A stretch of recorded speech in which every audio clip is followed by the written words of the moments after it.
We weren't ready for TikTok. We weren't ready for AI, and we definitely were not ready for the monetization of our opinions. Now, I've been thinking a lot about how TikTok and other social media platforms have changed how we interact with each other, not just online, but socially. Science fiction is like a way for us to tell stories about how we react or change as society when we have access to futuristic technology. What it does is it warns us that we never really stop to ask if we're ready for it. We just go like all in as quickly as possible, and it nearly always leads to exploitation in some form. Sci-fi warns us about how we will respond, and we never listen. What we've seen evolve online in the last few years is proof that we were not ready for this new phase of human connection. TikTok didn't invent online content creation or virality or even monetization, but it changed the scale of it. Because suddenly anyone could say something off the top of their head and reach millions of people. That level of visibility, combined then with the dopamine hit of the likes and the views and the comments, has completely rewired how we value attention. Now, in the beginning, it was fun. Absolutely. It was exciting. It was new. You could find your community. No matter where you were in the world, you found people to connect with. But then the content became currency. So once people realized that you could monetize the attention you were getting, we saw a shift. It became less about fostering community or finding people with shared interests, and it became more about maximizing engagement. The content that performs best, it's not thoughtful, it's not nuanced, it's not the fun stuff. It's polarizing. It's extreme. It's whatever will get people to comment, to argue, to stitch, to react. So now, we've got this culture where being outrageous or inflammatory is what pays, while being informed or even interesting gets lost in all this noise. So we used to make content in order to connect. Now a lot of people make it just to provoke. Because rage and controversy are profitable. Now what TikTok did was it made it so that everyone has a platform. But that's not always a good thing. One of the consequences of everyone having a voice is that a lot of people believe that their opinion holds equal weight to everyone else's, regardless of expertise. Now, listen, it's not that people shouldn't share what they think. Of course, everyone should have the freedom to have a voice. It's just that we as an audience have lost the distinction between informed opinion and uninformed assertion. There's a reason that we rely on expertise. There is a reason that we have people who dedicate years of their lives to understanding a subject. But the way social media works now, it kind of levels it all out. So a video from someone with no background in a topic can gain more traction than one from someone who's spent their career studying it. Because the algorithm doesn't reward truth, it rewards engagement. And another consequence of all of this is that the algorithm has now trained us to expect to have control over what we see. And it's kind of given this weird sense of entitlement that's emerged. The algorithm shows us content that is tailored to our interests. So we start to believe that everything we see should be made for us. Personally. So if a creator makes a video that doesn't meet your expectations, the response tends to be, oh, you did this wrong. You shouldn't have said this. Or oh, I can't believe you didn't bring this part of it up. It's like people have forgotten that we're not the intended audience for every single piece of content. And more than that, we also don't have a right to demand things from creators. Like, if you don't like something, you're free to just scroll past it, just like you're free to change the channel on the TV or not go see a movie or not buy that book. But the culture we've built makes people feel like we should have a say in what someone else posts, and that our criticism is owed attention. To be honest with you, it's exhausting. In the midst of all of this, of trying to get to grips with everyone having a platform, with monetization, with figuring out what content will be best for the algorithm, we then got this new AI flood on top of it. We added a whole new layer to this mess with large language models, generative images, voice synthesis, deep fakes, which are terrifying.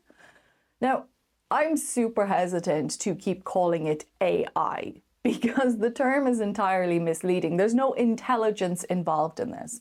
What we're really dealing with is simulation at scale. So you can ask a bot to write a script, generate a fake face, produce a synthetic voice, generate some images, add it all up into a nice thing with some music in the background, you've got a video.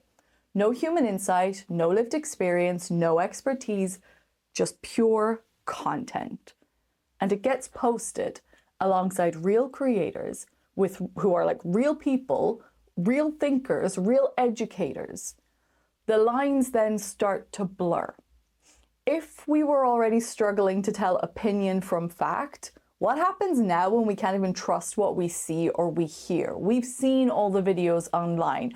We constantly see faked text, faked tweets, or X's, whatever the hell you're supposed to call them. But there's so much nowadays that we look at it and we say, is this real?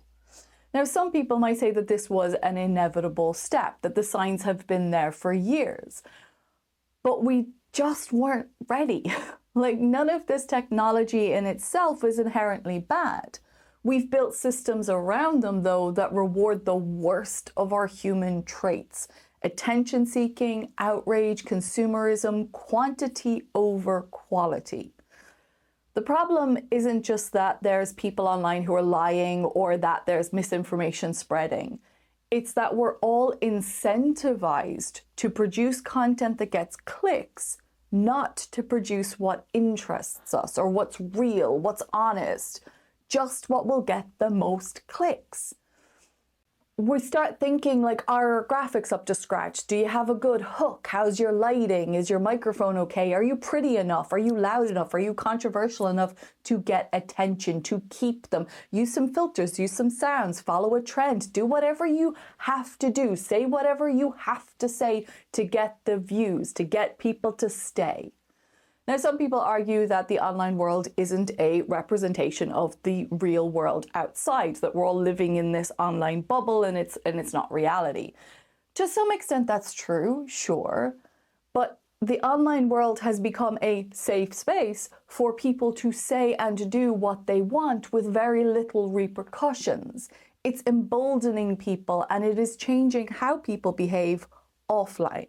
Like, have you noticed every life event is now a possible viral moment? Every public space is a shooting location. Every person on the street is now an extra in your personal life movie, and you are the main character in every single scene.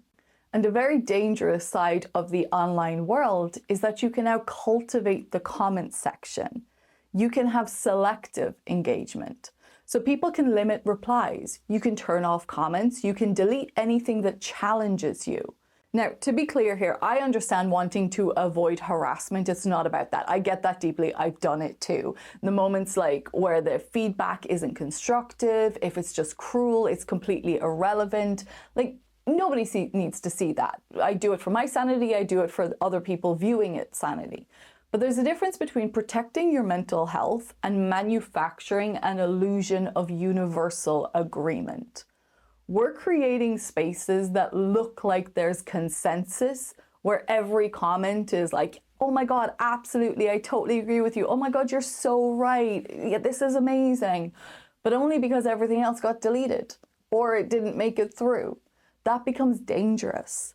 Because people watching the content, especially if they're not familiar with the topic, might assume that the creator is making an informed statement of fact. They see all this agreement in the comments and it confirms the story. We're not just shutting down disagreement. We're shutting down discourse, self-reflection, and the ability to be wrong in public. because it's easier to just delete comments and enjoy the virality rather than admit that you don't actually know what you're talking about. Now, this brings me into something that's really been on my mind, and it's one of the things that I find the most frustrating about the current content creation environment that we all exist in. And that is science communication, but more specifically, how social media rewards popularity over accuracy. Because the science videos that go viral, 9 times out of 10, they're not made by scientists. They're rarely made by people who actually understand the work or the field, or even the terminology that they're using themselves. They're made by people who are really good at going viral. And it's not that they have malicious intent towards science or communication. Sometimes they're just repeating what they read in a popular science article or a news headline that they've seen. But they don't even realize that they're getting it wrong because they don't actually understand what the article that they're parroting is saying. An example of this was the research that came out a little while back about light as a supersolid. Now, this is really interesting research. It's all about how a supersolid was made from polaritons, which is a light-matter hybrid quasi-particle. It's complicated physics.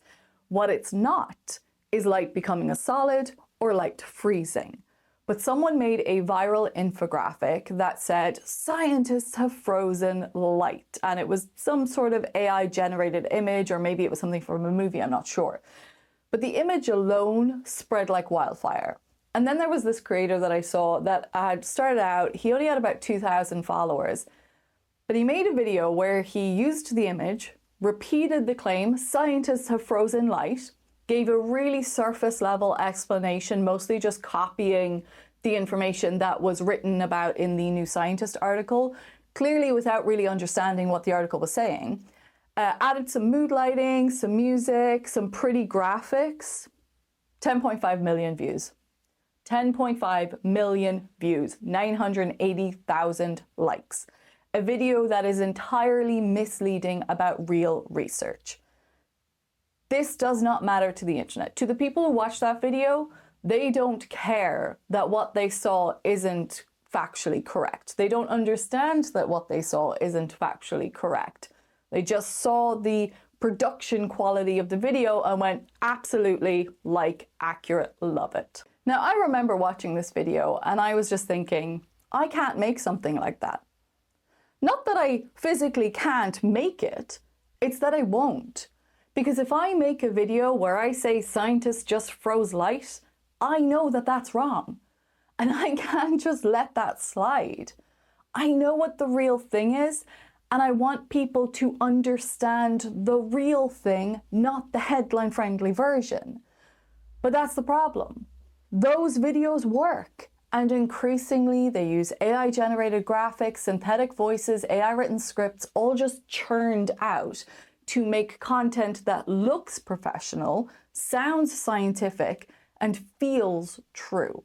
And the more followers those creators get, the more viral their videos are, the more they're seen as legitimate. Not because they have experience, not because they have knowledge or they've done research, but because they have views. Now, I want to be clear about something here. I am not saying that you have to be a scientist to be a good science communicator. Some incredible science communicators are out there who do not have PhDs or have never worked in research, but they understand the field and they understand the process of doing science and how to communicate it responsibly. So this is where I want to make a distinction because I do think it's something we need to start addressing. There is a difference between a science communicator and a science influencer. Now, a science communicator is someone who works hard to understand a topic. They'll spend time with the research. They'll think very carefully about how to explain it because they want people to actually understand it. A science influencer is someone who just wants their content to go viral. They will farm headlines. They write scripts that sound smart but that they don't understand. They add dramatic music, they add flashy AI graphics, and then they move on to the next trend or the next thing that's popular at the moment in time. I was thinking about how to tell the distinction between them, other than just like the production quality of the videos or the way, the style of the videos. But I think one of the main ways to look at it is the comments section. That's where you'll really kind of start to see the difference. You see, on a science communicator's post, you'll see them engaging with the comments. You'll see them responding to questions with solid answers. You'll see them correcting small errors when people point them out. If something in a video turns out to be confusing or misleading, they'll either take it down, redo the video, or do a follow-up explanation. Because for a science communicator, it matters. The integrity of the information matters. Science influencers don't do that. They'll engage with the comments, don't get me wrong, they want to drive the engagement of the video. But they won't answer comments that have follow-up questions. They won't clarify or correct anything. You see, they don't care if what they said is misunderstood, because here's the key. The confusion drives engagement. It might even be intentional. Like, they know if they leave something vague or lead with a misleading hook, more people will comment just to correct or to argue. It's still engagement, and for them, it's still money. The reason all of this is an issue is because most people consuming this content can't tell the difference between an influencer and a communicator. It's not their fault. Of course it's not. They're not trained to tell the difference between that. They're not trained as scientists to understand the content that they're consuming so they know who's right and who's wrong. They don't have the tools to evaluate what's real, so I can't put the blame on the audience. People say it all the time. They say like, oh, it's your own fault, complain about a lack of critical thinking, about doing your own research. But that flies in the face of how social media has cultivated our attention economy.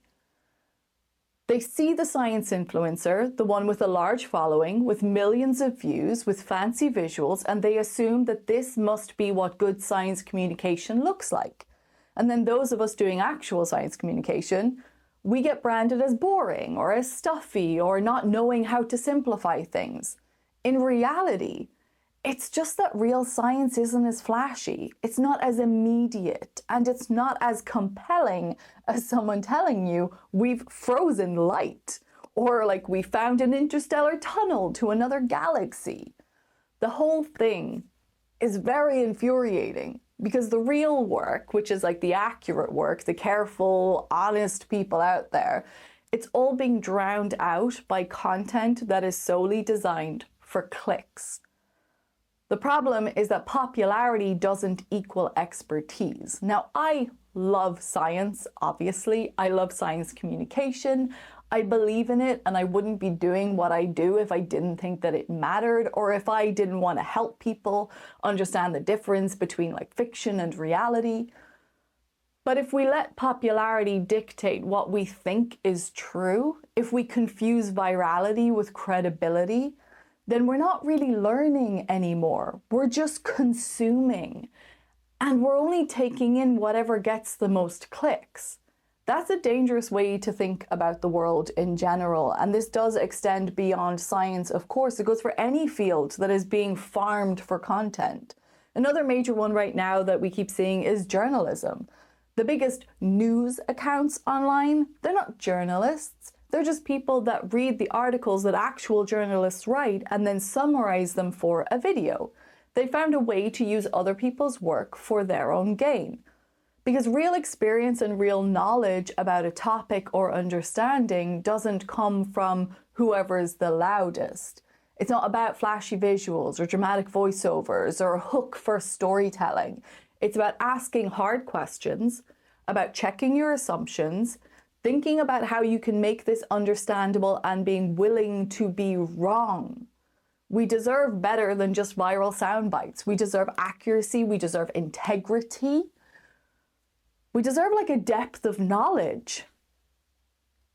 And the thing is, we should expect it. We should expect it from the people who have the biggest voices online now. We should demand it from the platforms that we trust with our attention. Unfortunately, we as consumers have built an ecosystem where being confident matters more than being correct. Engagement determines legitimacy. and emotional resonance beats facts and accuracy. We're living in a time where people choose their own reality based on which creator they like the most. And honestly, that is genuinely scary. It doesn't just affect science. It affects how we talk about important issues in general. Things like climate change, vaccines, education, politics, and even human rights, which is insane. We're not just losing the ability to have well-reasoned debates. We're losing the ability to know what's real. We've created a media environment that rewards confidence over credibility, that rewards performance over truth. This isn't just about how content is being made. It's about how we are being changed by what we watch, by what we believe, and what we're allowed to question. At the end of all of this, I just have to say, social media doesn't feel like a good place to be anymore. With everything that I've talked about today, with the algorithms, with the performance, with the attention economy, the influencer science, the echo chambers, it feels like negativity has become the default. Like, people aren't coming online to connect or to learn or even enjoy things. They're coming online to argue, to rage, to fight in the comments. And it almost doesn't matter what the content is anymore. Someone will always reply with something combative or cruel just because they are personally offended by the idea that someone dared to exist outside their algorithmic bubble. Now, we talk about echo chambers all the time online, and of course, echo chambers are not a good thing. They isolate us. They trap us into narrow ways of thinking. But what's worse is that they've also made us forget how to let other people just like things. Like, even if you're just excited about a TV show or a movie or a scientific discovery, there's always someone who's going to show up and be like, oh, well, I hated it. I thought it was terrible. You're dumb for liking this. You're so wrong about that. It's exhausting. It's tiring. It's frustrating. Just like when you're trying to just bring joy or curiosity into a space that feels so ready to just tear it all apart. But it wasn't always like this. Like, when it started out, TikTok was exciting and it was creative and it was fun. It was totally random. It was a place where you could share like weird little thoughts and immediately find people who just got your weirdness, who got your vibe, who shared your interests. But monetization changed everything. What really broke it wasn't really the platform, it was us. We weren't ready for the attention. We weren't ready to let our opinions just be opinions. We turned them into facts.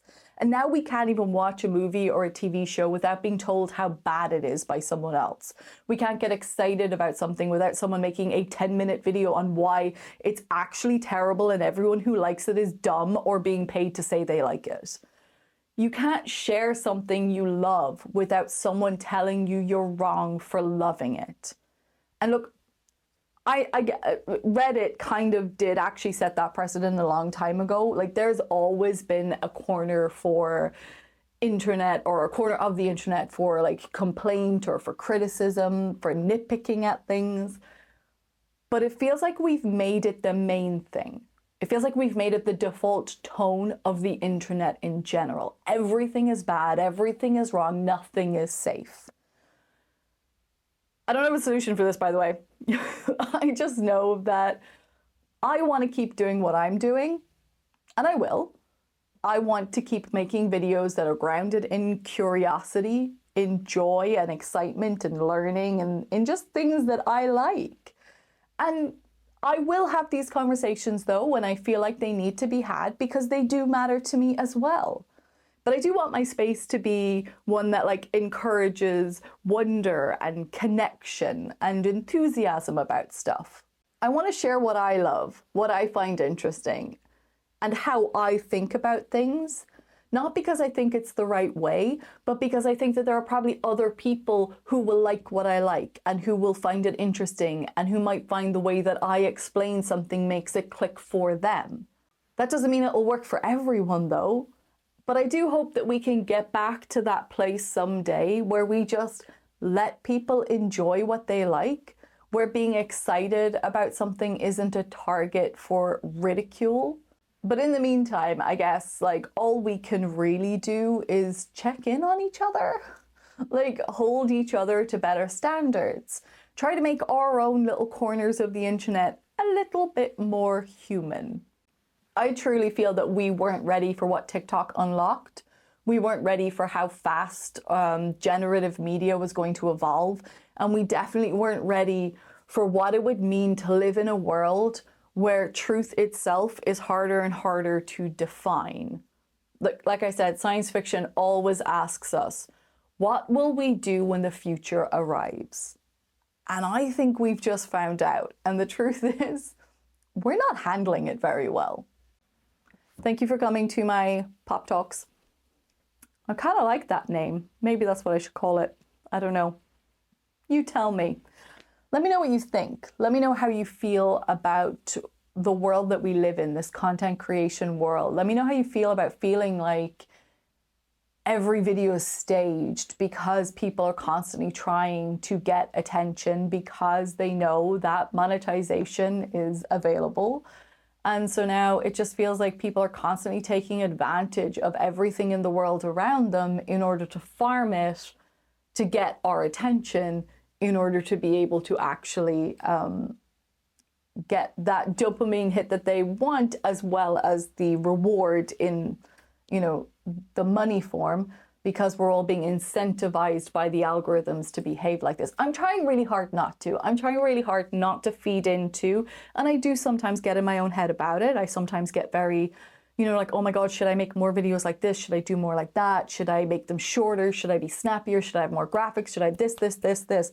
I have to try to focus and keep my brain on, what do I want? Because the whole point of me doing this was, what do I want to do? What do I want to talk about? How do I want to communicate this information to people? And what do I want people to get from it at the end of the day? And that is what I'm always thinking about. And mostly I want to talk about the things that I feel excited about and I enjoy. I want to speak about it in a way that I'm comfortable speaking about it, and in a way that I feel like I am getting my point across, or that I am giving as much clarity as I can. And I want you to come away at the end of it feeling like you've had an experience of information that either helped you understand something you didn't understand before, either confirmed something for you, or just made you feel like, hey, somebody who likes that movie I like, or that TV show I like, or thought about this thing the way that I thought about it. They're my goals. And so long as I can keep them in sight, then it's okay. But I will tell you, as somebody who is doing this, it is very hard sometimes to try to ignore what everyone else is doing. And it's frustrating sometimes to see what these people who are not genuine, but are getting millions of views, are doing, while you're kind of there with your, couple of thousand, just going, if I can just reach one person, that's great. But still, you can't help but be like, how did that video get 10 million views? Oh my God. You start thinking you're doing something wrong. But we all need to keep checking in on each other, like I said, and just keep our heads straight on and not let it affect us. This world is going to be a hard one to navigate, especially as AI is becoming more and more prominent. Again, I don't like to call it AI, but you know what I mean. So let's all just try to make sure that we can maintain some sense of sanity in the midst of all of this.